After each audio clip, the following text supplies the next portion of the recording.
Praise the lord.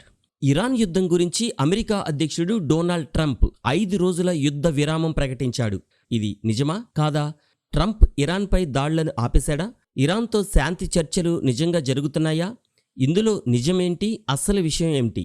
ఇప్పుడు క్లియర్గా తెలుసుకుందాం. అమెరికా నాయకుడు డొనాల్డ్ ట్రంప్ ఏమన్నాడంటే, మేము శాంతి చర్చలు జరుపుతున్నాం కాబట్టి ఇరాన్పై దాడులను 5 రోజుల పాటు తాత్కాలికంగా వాయిదా వేస్తున్నాం అని అన్నాడు. ఒకవేళ యుద్ధం ఆగినా ఇది పూర్తిగా యుద్ధ విరమణ కాదు, ఇది కేవలం తాత్కాలిక విరామం మాత్రమే. అంటే ఇరాన్పై దాడులను పూర్తిగా నిలిపివేయలేదు, కేవలం 5 రోజుల పాటు ఆపివేశారు. ఈ విరామం ఒక షరతుపై ఆధారపడి ఉంది.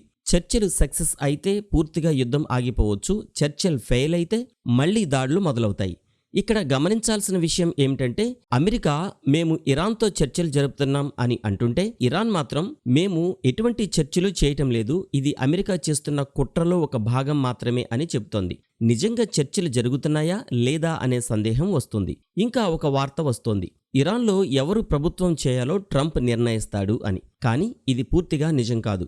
అమెరికా అధ్యక్షుడు డొనాల్డ్ ట్రంప్ ప్రభుత్వం మారాలని కోరుకుంటున్నాడు, కానీ ఇరాన్లో ఎవరు నాయకుడు అవ్వాలో ట్రంప్ నేరుగా నిర్ణయించలేడు. మరో విషయం ఏమిటంటే, ఇరాన్కు వ్యతిరేక దేశాల నుండి హర్మోజ్ జలసంధి వద్ద నౌకల నుండి టోల్ వసూలు చేయాలని ఇరాన్ ప్రభుత్వం ఆలోచిస్తున్నట్లుగా వార్తలు వస్తున్నాయి, కానీ అధికారిక ప్రకటన మాత్రం ఇంకా రాలేదు.